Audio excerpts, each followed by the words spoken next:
Welcome ENET 130 at Bellingham Technical College. This is our semiconductors portion of our ENET program. So this is the first lecture of the quarter in our semiconductor studies, and we're starting with our textbook by James Fiore. And we're going to start with the material science fundamentals that make semiconducting materials do what they do. So for this lecture and several of ours, I will be using what I call my annotated notes of our textbook, stepping right through and basically using our textbook. There are excellent graphs and figures and just pointing things out, pointing out trends, because basically our book is very, very good for this, and it's much easier and clearer to use what's already in your book and then just talk through it with you in these lectures than to try to create whole new graphics that probably aren't as clear. So before we dive into the world of semiconductor materials and what makes them do what we need them to do for these devices that we'll be discussing in the course, we're going to go over some variable naming conventions. This is very important because the first thing we're going to do once we understand semiconductor materials and start to create and analyze our first devices is we're going to be characterizing those devices with simplified models using things like resistors and capacitors to represent the more complex semiconductor devices. And in order to do that, we have to have some naming conventions for our circuit elements. So this is on our page 15 of the Fiore textbook. Variable naming conventions. So these are the symbols and notations that we'll use in circuit schematics with semiconductor components when we build things like clippers and clamper circuits with diodes, rectifiers with diode bridges, and especially with amplifiers, where we're referencing different circuit components to where they fit with a transistor and what they do in the circuit.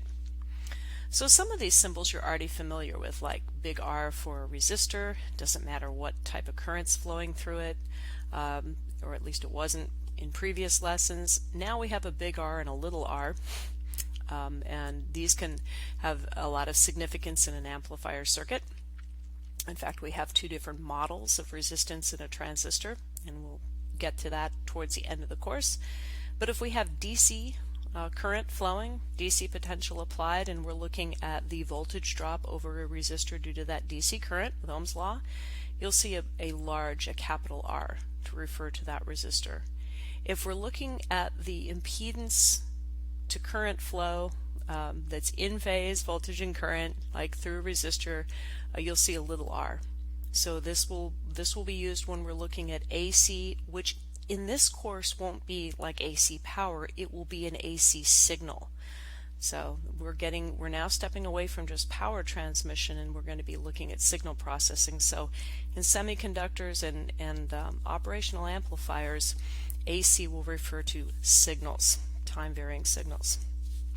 Capacitors and inductors will have the same symbols, big C, big L for capacitors and inductors respectively. We're going to have a new symbol, a Q, and that stands for a transistor, any kind of transistor. So if you see a device marked in a circuit schematic with a Q, you know it's a transistor. D for diodes, the simplest type of semiconductor device we'll treat with.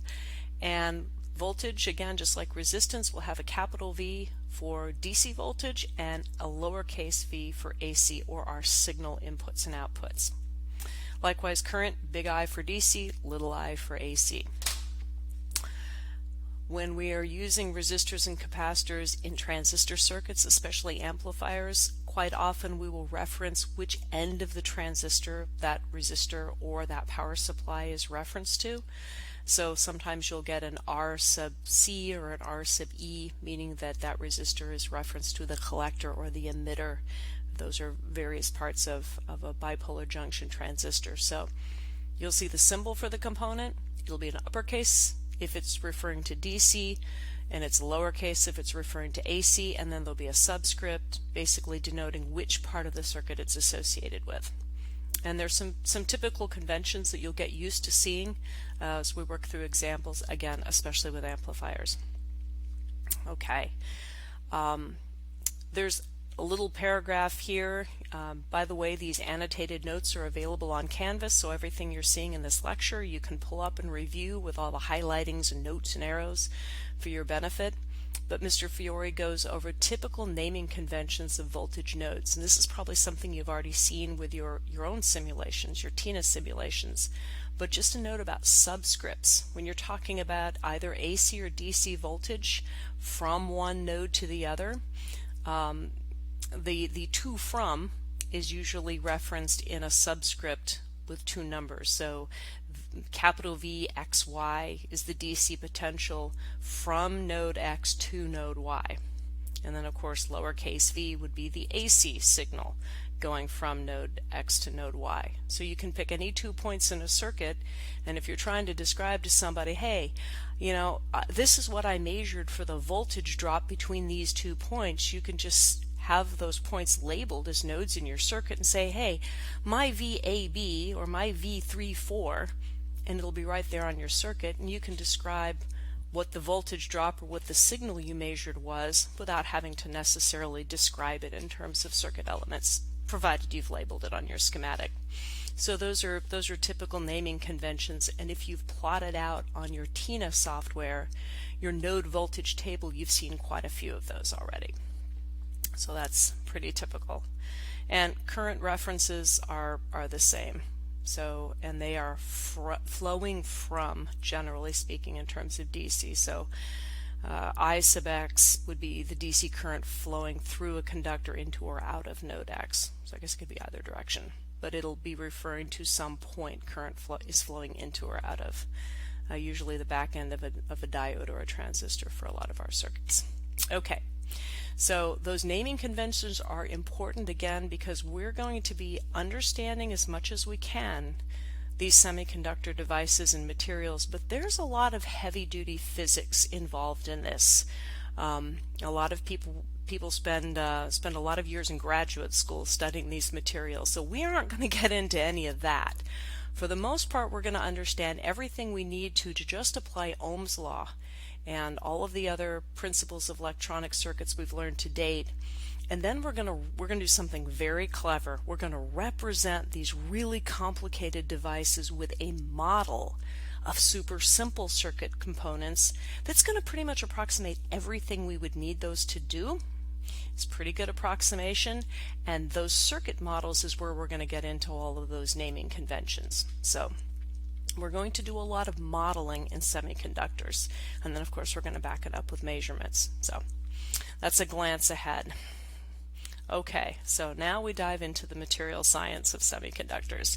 And so you're going to feel like you're a little bit in a chemistry class, so bear with me.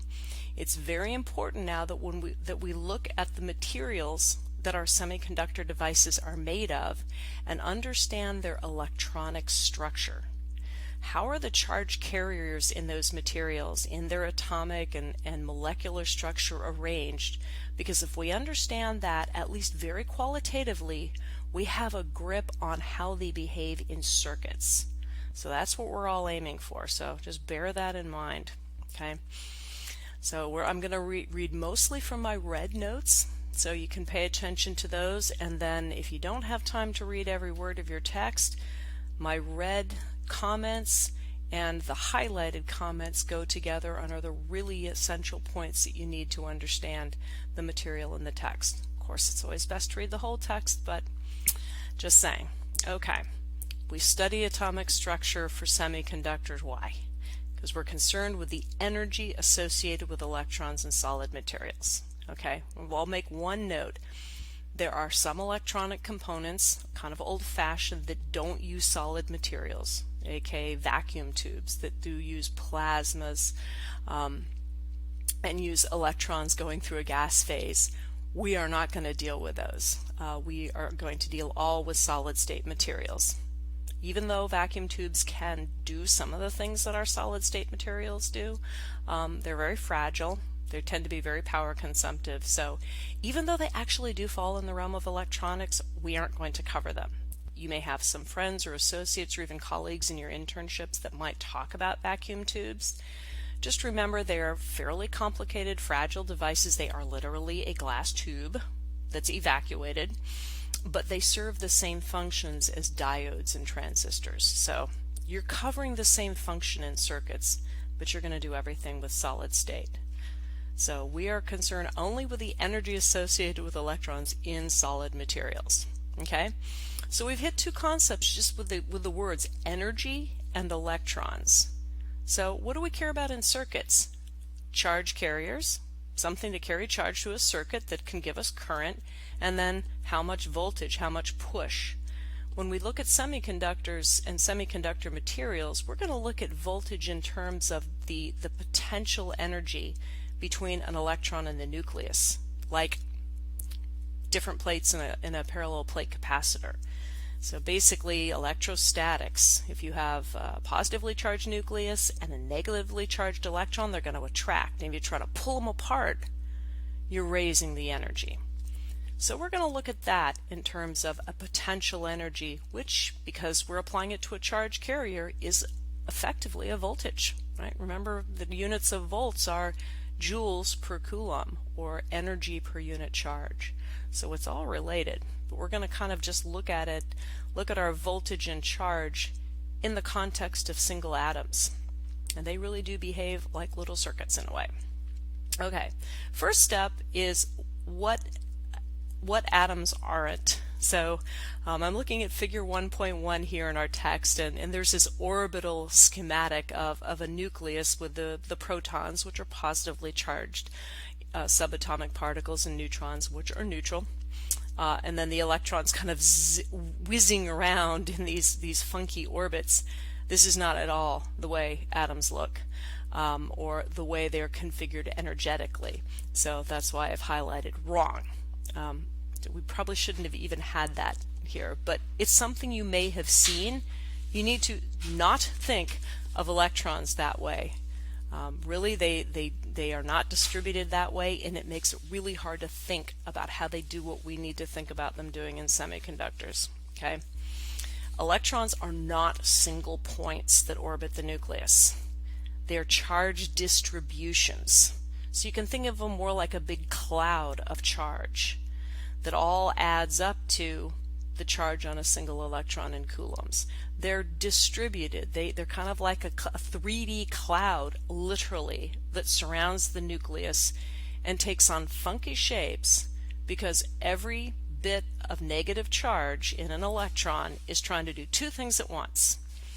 First, it's trying to get as close as it can to the nucleus because, hey, positive and negative attract. Simultaneously, it's trying to stay as far away from all the other electrons as it can. And that need to do both at the same time causes electrons to distribute themselves, or the charge in electrons to distribute themselves in very regular configurations around an atom. So we'll talk about those configurations based on their energy. So distributions that are close to the nucleus are low energy. The ones that are farther away are high energy. And so we'll think about electrons as charge distributions with particular shapes and, most importantly, particular potential energies. That'll get real important when we're talking about voltage needed to make a semiconductor conduct. We're tapping into this very fundamental idea. For those of you who haven't taken chemistry in a while, just as a review, what makes up an atom? We have positive charges and neutral charged particles that make up the nucleus. This is very, very small by comparison to these electron distributions. And Mr. Fiore gives you some units of measure relative for the nucleus versus the farthest out electron distributions. But basically you can remember that the nucleus has positive charge, and it's going to have a unit of positive charge equal to the atomic number. So we build atoms up by adding protons effectively, and we add enough neutrons just to make the nucleus stable. In every atom you're going to have the same number of electrons as protons. So all of those electrons that are out in those distributions are basically being held into the atom electrostatically by the protons. So neutrons are in there in the nucleus just to stabilize it, no charge. We don't even think about them in this class. So electrons don't sit next to the nucleus. Again, they're this big charge distribution with a particular shape surrounding the nucleus. And of course, again, each atom has to have the same number of protons and electrons. It's charge neutral. If you yank an electron off to make a chemical compound, now you have an ion. We're not going to deal with those in our class, so there's always the same number of protons and electrons. That said, we're going to move those electrons all over the place and create some positive net charge as a result, but we're not going to rip them away from the atom and make an ion like sodium or something in salt. Okay, charge distribution. Now we're going to think about, what do these look like? Where do the electrons sit, and what is the energy that they can actually assume, and how do we measure it? So what is a charge distribution? It is where, relative to the nucleus, do we have a negative charge? Where is the electron, effectively the charge from that electron, likely to be? And those charge distributions, again, we describe them based on how close or how energetically stable they are, which usually corresponds to how close to the nucleus they are. An orbital is another definition for a particular electron charge distribution, and so is the word shell. So you'll hear the word shells and orbitals as a way of describing stable, allowable places where you can put electrons relative to the nucleus. Those are stable energies. We are not going to go into the idea of quantum mechanics, but I will just simply state it. They're quantum mechanically described relationships that govern what energies those electron charge distributions can assume in a single atom. They can't just sit anywhere. They have very, very discrete energies where they're allowed to be. So now we've defined like steps. Rather than a ramp, we have a series of steps thinking about potential energy like gravity. You can only get electrons sitting on those steps. They can't be in between the steps. So now we have kind of three ideas. Electrons as these big clouds of charge around the nucleus. They're kind of doing the funky dance, trying to get close to the nucleus but stay away from each other. And as they're doing that, they can only occupy a few places energetically. They can't just kind of sit anywhere. So we can draw pictures, little models that kind of help us envision this. And looking at figure 1.2, what looks like a sort of a big blue ball, this is actually the innermost or lowest energy orbital, it's called, or energy level that you can put electron charge around any atom. This is called 1s. If you remember this from chemistry, you would have this around hydrogen and every other atom. And it's a sphere.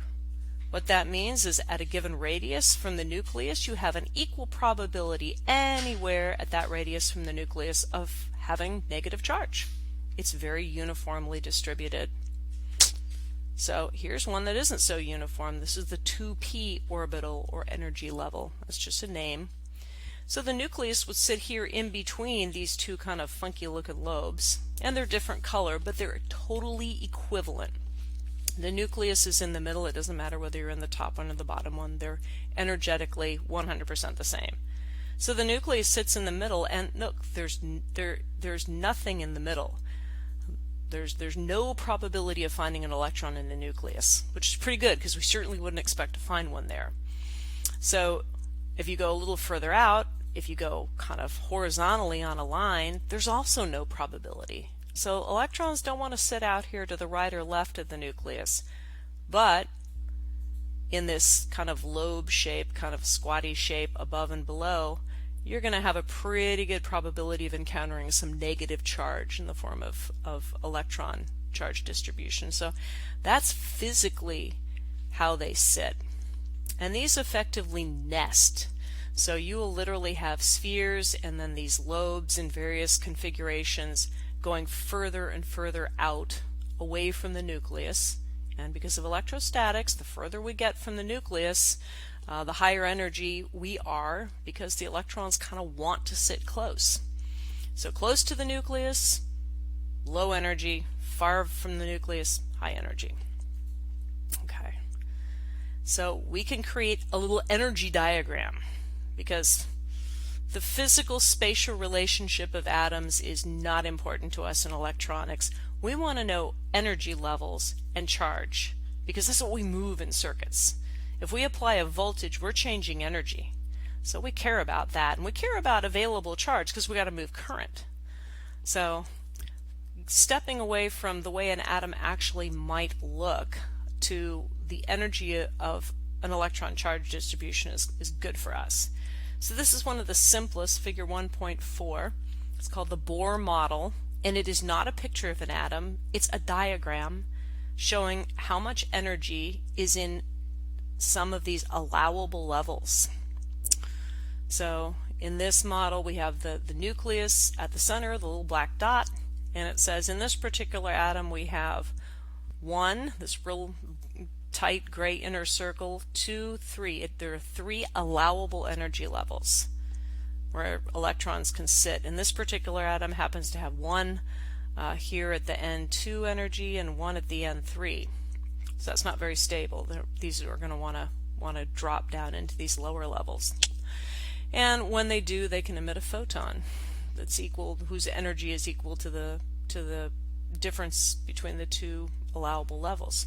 And that's actually something that a photodiode does all by itself for us.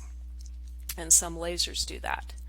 But this is again just a model that says where electrons can be and relative energy levels. So further out is higher energy. Okay, so here's something useful. This is the same kind of energy diagram for the mother of all semiconductor materials, somewhat humorous, but this is silicon, atomic silicon. This is the most commonly used semiconductor material. There are many, many others. Germanium's one, there's several compounds, but this is the workhorse one, and it's very important to us, and all of our studies will pretty much be referencing silicon unless otherwise specified. Okay, so this is just, again, an energy diagram, and it has some little purple dots that actually represent the equivalent number of electrons. Obviously, these do not look like charge distributions. This is not how they're distributed, but it's just a little numbering system to remind us how many electrons are at that energy level. So there's a plus 14 in the middle, reminding us that we got 14 total protons, so there ought to be 14 electrons, and if you count them up, there are. But in our lowest energy level, we have a charge equal to 2 electrons. The next one out, we have a charge equal to 8. And in the outermost, we have a charge equal to 4 electrons. So since it's that outer, most energetic energy level that really matters, that defines the chemical and electronic properties of atoms, we just simplify it and say we take all of the electrons in the inner shells, add that charge to the number of protons, and then we just represent the nucleus and all the inner low energy levels of electrons with this plus 4. And so this is what's called a valence energy diagram. So it's just that highest energy level showing how many electron charges worth are sitting in there. It is easier to look at straight lines than circles. So we can draw the same kind of Bohr energy model with straight lines. We can just take the circles and straighten them out and look at them kind of on an XY plot. So energy is on the y-axis, so the higher we go, the more energetic the electron is. And so the nucleus, 0 energy, or the lowest energy level in that 1s shell would maybe be down here on the bottom. And you can see electrons can only have the blue energy, the red energy, the yellow energy, or the green energy. That's it. They can't sit between, and these lines are infinitely thin. So you got 4 choices of energy levels in this particular atom. That's it. So all of the electrons in this atom have to sit at one of these 4 levels, and they will sit at all of them, some at each one. Okay, we're going to take a breather and consider the big takeaways. I have thrown out a lot of concepts that may be very new to you, but here's the big 4 things that we as electronic technicians need to take away. 1. Electrons are the subatomic particles responsible for charge and current flow in materials, which make up electronic components. This is true of insulators, semiconductors, everything. Okay? And it's a subatomic particle. It's what gives us our charge flow and our jobs. So yay, electrons. 2. Electrons exist as charge distributions around atomic nuclei. 3. The potential energy, otherwise just known as potential, of electrons in atoms is described by shells or orbitals or levels. Higher values indicate higher energy, and if you got a single atom, not bonded to anything, just one atom, the allowable energy of those electrons is limited to discrete levels. So 4 things you got to know about atoms from your chemistry studies. This is what we're going to launch from. And you can just, all of that is kind of embodied in this little diagram if you think of all the electrons in an atom as just having any one of these 4 energies. Okay. Now that we've established that, we can move into something bonded, because atoms kind of more described like gases, right? Like noble gases or monoatomic. They just float around by themselves. Most materials we want to build a circuit out of are solids. There's way more than one atom. There's like Avogadro's number in 1 mole of it, right? The electronic structure changes when you stick atoms together in a chemical bond. And we are going to rely on that fact to create semiconducting materials. Because so far discrete energy levels, you may not be able to see it from here, but they don't do much for us when it comes to conductivity and flow of current. So we've got to make a solid out of those single atoms in order to first be able to physically make a circuit, but second to achieve conductivity. So that's important to us. Okay, so we're going to use silicon again as our base material to build our concepts of semiconductors in terms of charge and energy. It's very applicable, and it's the one we usually use. Okay. So if you were to look at silicon and you were to measure its conductivity, just like resistivity, conductivity, and compare it to say copper or something like polyethylene, it'd be part way. Excuse me. And in fact, depending on its temperature, it might have a conductivity closer to polyethylene or diamond, very low. But under other conditions, it could be almost as conductive as a metal. So that difference is something we're going to leverage when we build circuits and semiconducting components. So now we're going to figure out why that is. So go back to the idea of our discrete energy levels, and all the electrons have to be at one of those levels. So that's in a single atom. So we're going to check out this diagram. This is another energy level diagram, but it's a circular one. And we use a circular one here because it's going to get us in the mode of thinking about multiple atoms together. So each of these +4 is a nucleus and inner core electrons. So we got a net +4. So we got some protons that haven't been paired up basically. And so each one of these is the nucleus and core electrons of a silicon atom, and they're sitting next to each other. Now remember, I'm going to scroll back up here, this is what one silicon atom alone has. There's only 4 electrons worth of charge in that outer valence shell. As it so happens, every atom wants 8 electrons per shell. So even though it's stable by itself, it could be even more stable if it had 4 more. And in fact, that drive to get a fully complete valence shell is actually the energetic drive for chemical bonds that creates solids. Everybody wants 8. So this is how silicon gets its 8. It pairs up and shares an electron with its neighbor 4 different ways. This is a 4-way bond. It makes a little tetrahedron in its crystal structure. But most importantly, we've got electron sharing.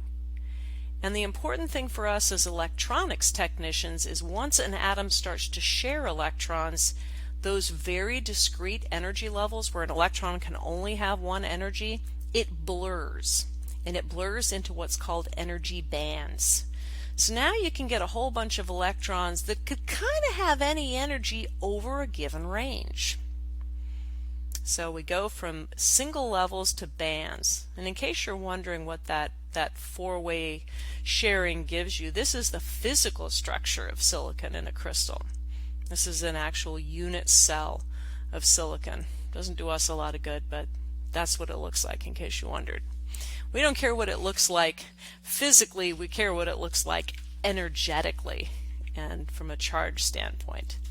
So this diagram right here figure 1.10 is the most important thing you can know about the way a semiconductor looks. And this is a semiconductor energy diagram for its electrons in the valence band, or in the valence electron levels. So we notice we don't have a level, we have bands. So rather than having a bunch of single levels, n equals 1, n equals 2, etc., now we've got a whole region, this peach region and this green region. These are all allowable. Instead of just a single discrete energy level, we've got a whole range. Electrons can sit anywhere in this green range of energies, from energy, at the high end to the low end, and it can also sit anywhere down here. So the peach band of energy, known as the valence band, it's at a lower energy. So that's where electrons are going to want to sit first. Up here in the conduction band, this is higher energy. Electrons can sit there. They're perfectly allowed. Quantum mechanics does not forbid it, but it's at a much higher energy level, and they may need some energetic help to get there. Most importantly, and this is the difference between a semiconductor and a metal, or a room temperature conductor, there is a forbidden region between the two. This is a range of energies between the valence bands, so higher energy than the valence and lower than the conduction. Electrons cannot have those energies. It's a gap. It's called the band gap. So it's the forbidden zone. Electrons can't have that energy. So they have to either sit in the valence band or in the conduction band, nowhere between. So some atoms, like metals, will only partially fill their valence band with electrons. Semiconductors and insulators have a valence band that's completely filled. So we created allowable energy levels, now we can fill them with electrons. So if you're a conductor, you're going to have a partially filled valence band. And so you'll have some energetic room effectively for electrons to move, and that's why you can conduct. Partially filled valence band, conductive material. Totally full valence band, you will only conduct when you can give those electrons a little energy and jump the band gap and put them in the conduction band, where they have freedom to move and can zip around in response to an applied potential gradient, like the voltage from our DC power supply.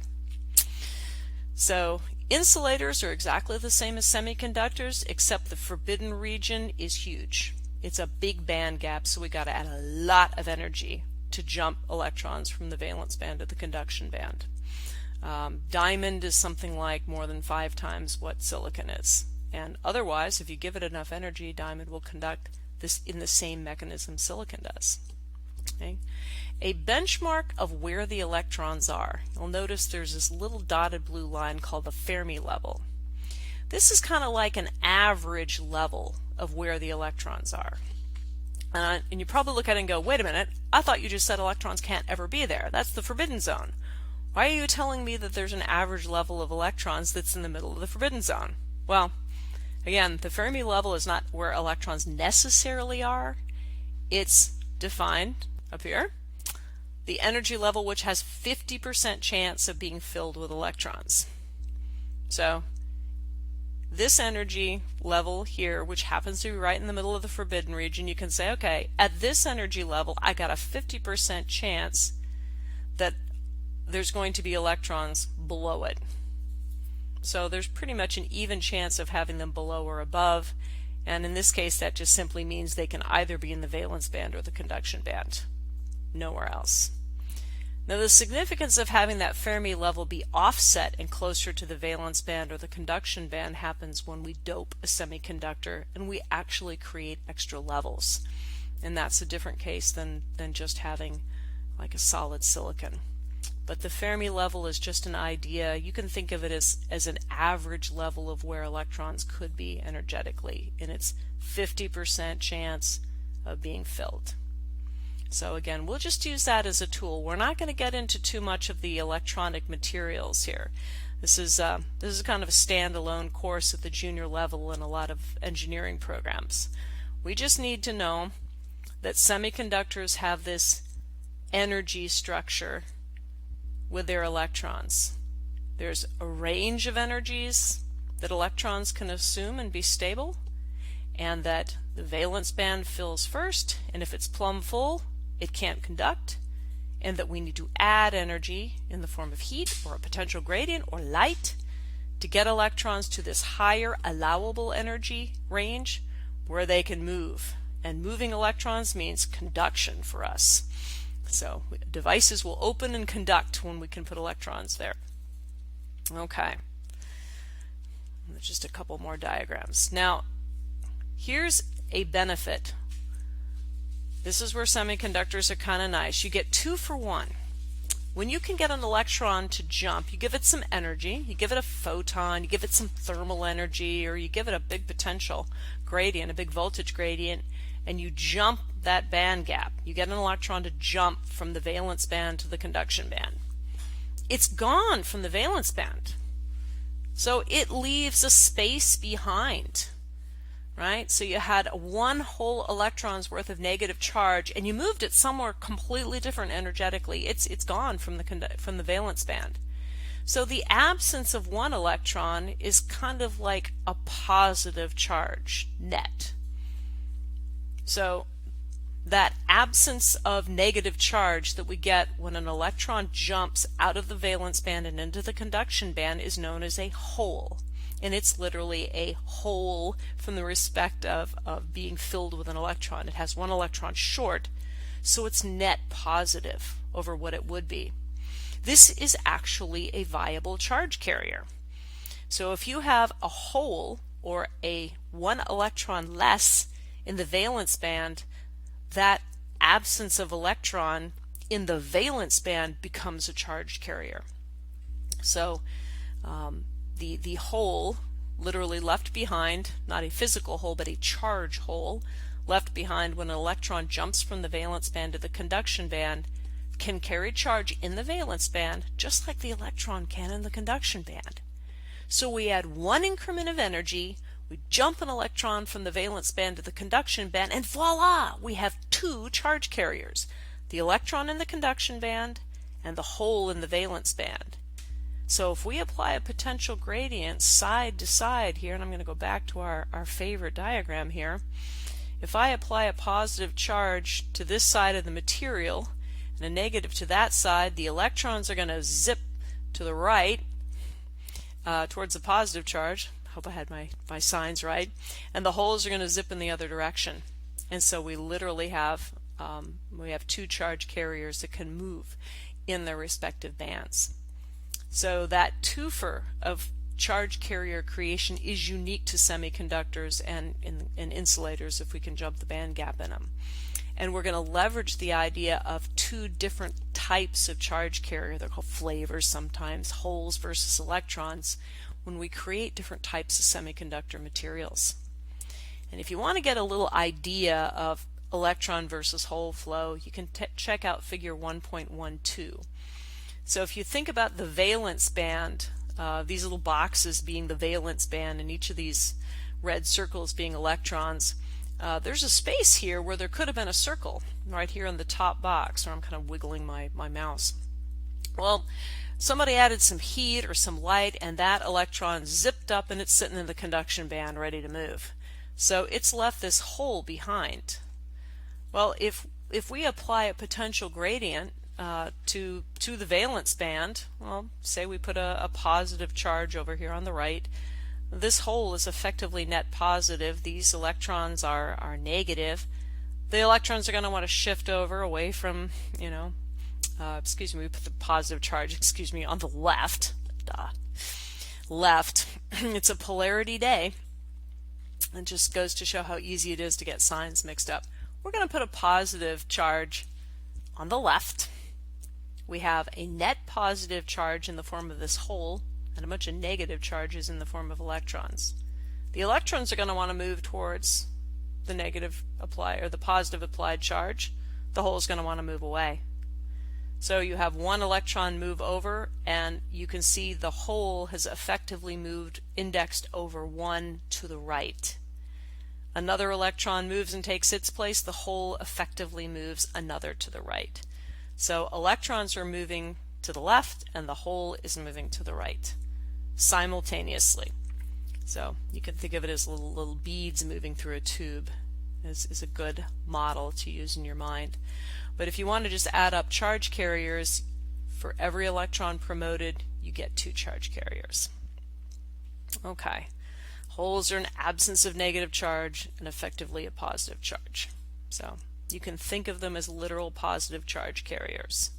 That's okay to do here. And in intrinsic semiconductors, which is like silicon, they're 1 for 1. So it requires an electron leaving the valence band to get a hole. So you'll always have the same number of electrons in the conduction band as you do holes in the valence band. They have to add up because one literally creates the other. Okay, that's great. Now we have a material that we can add energy to, voltage gradient, we can heat it up, we can add some light, we can pop some electrons into the conduction band, leave some holes in the valence band, and we can control our conductivity. So this is why semiconductors, intrinsic semiconductors like silicon, undoped silicon, their conductivity will go up as you heat them because you're making charge carriers. If you get it down at absolute 0, it doesn't conduct at all. But at room temperature it'll conduct some. If you get it hotter, it'll conduct more. And this is an effect that we have to watch in our semiconductor devices. A lot of their properties change with temperature, and this is why.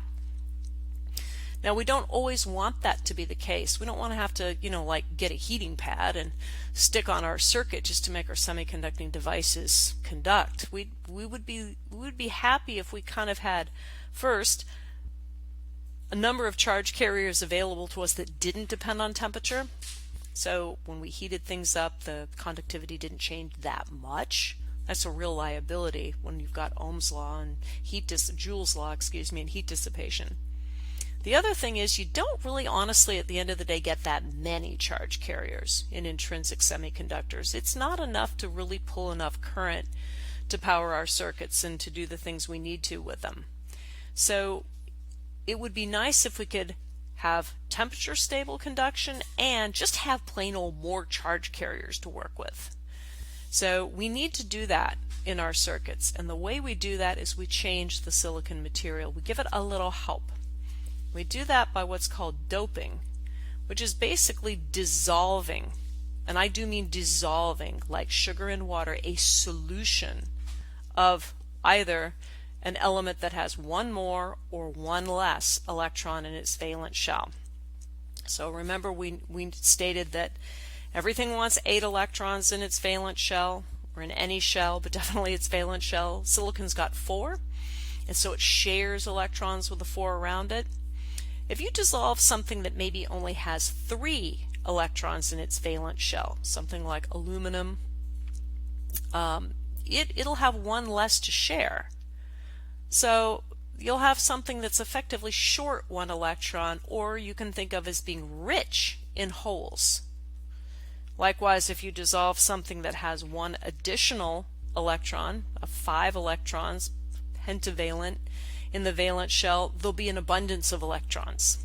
So there'll be more than what you thought you needed, effectively more than the 1 for 1. So that's what's called doping.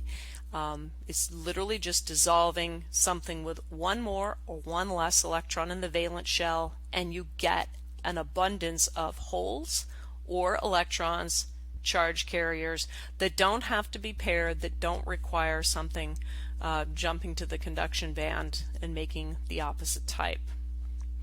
So your book goes over typical dopant materials. The ones that have an extra electron are called N-type.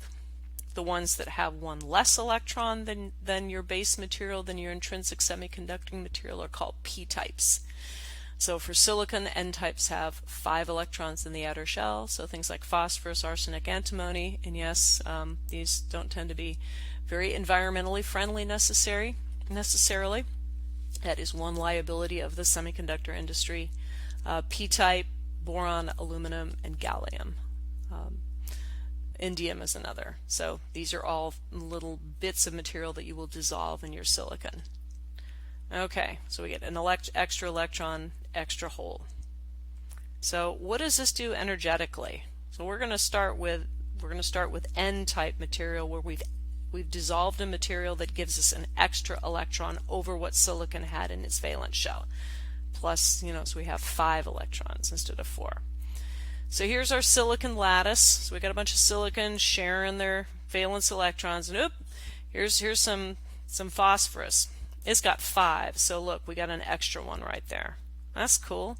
So we have an abundance of electrons at that energy level, or in that band. Okay, let's see what that does to our energy diagram. So here's our valence band, chock full of electrons, and here's our Fermi level. So there's the energy level that is going to have 50% chance of having an electron in it, and notice it ain't in the middle anymore. So it's kind of shifted up towards the conduction band. More importantly, we've created a whole new allowable level in the forbidden zone. So we've actually created a little island in the forbidden zone energetically where something can sit. This is called a donor level. And it's created by those extra electrons that come with the phosphorus. So the nice thing about those is it takes nothing for them to jump into the conduction band. I mean, look, they're right below it. This is where they sit all the time. It takes like no energy to get them into the conduction band. And once they're in the conduction band, they can conduct no problem. So, and they don't necessarily create a corresponding hole in the valence band. So in an N-type material, electrons are called the majority carrier. You still get the intrinsic semiconduction. You'll still get a few electrons jump in the band gap from down in the valence band, but not very many. And so the holes they leave behind, there won't be nearly as many of them as the electrons coming from this donor level. So we got 2 things from our phosphorus. One, much easier to promote energetically, to promote conductors into their mobile band. And number 2, we got a lot of them. So that's 2 things we need for conductivity. So this energy is so small from the donor level to the conduction band, a lot of carriers, a lot of electrons can jump it at room temperature. So we'll have some reasonable conduction in that material. Okay, we can do the same thing by being 1 electron short. So we're going to take our same silicon lattice and we're going to add boron. Okay, well, it looks the same as all the other silicons except, we're missing an electron. So these 2 have 1 short in their sharing. There is a net positive charge. Well, not surprisingly, this does the same thing that an N-type semiconductor did with a conduction band, except it does it with a valence band. We've got effectively surplus holes. Hey, a hole can conduct just as well as an electron, almost, provided it's in the valence band. And that's exactly what those boron or those p-type dopants do to create a p-type semiconductor. So here's our energy diagram of a p-type. Here's our 50% chance of having an electron level, our Fermi level, and it isn't in the middle anymore. It's shifted low towards the valence band. And we got another extra level, allowable level in the forbidden zone, our little dashed purple line. This is called an acceptor level. It was a donor level for N-type, but now it's an acceptor level. It's just a different name, but it indicates that we're looking at holes in the valence band for our conductivity. So we've created a new allowable level for positive charge this way. So basically we've added holes to the material, so to speak. And so it doesn't take much energy for the hole to climb down into the valence band. Holes don't fall down, holes fall up. Electrons have to be pushed up and fall down. They're opposite polarity. So we need to add energy to the material a little bit to get those holes to fall into the valence, or climb, into the valence band. And a hole in the valence band is a conductor. So it's the mirror image of the N-type material, except with positive charge carriers. So that is it for our semiconductor materials discussion. This was a lot of new concepts in a short period of time. So please review the notes, review the annotated textbook notes, read the book. There's some other resources on your Canvas shelf if you need to see a few other viewpoints, but there are very few points that you're really going to need to take away as electronics technicians, and most of those are embodied in those energy diagrams. We now have two different types of charge carriers. We need energy, either to promote electrons to the conduction band or holes to the valence band where they can conduct. We use dopants in semiconducting materials to give us more charge carriers of one type and to make promotion of those charge carriers to their mobile bands easier. So those are the big takeaways, and the effect of dopant levels and material type on conductivity. So we're going to build on these, especially these energy band principles and the idea of different types of charge carriers when we put N and P type materials together at an interface, and that's going to be the foundation of all of our electronic components, our semiconducting components. So we're going to build on this energy level concept and our charge carrier concept, and we're going to start building up junctions. And that's where we're going to get the devices that are going to do cool things in circuits for us. So stay tuned for that in our next lecture.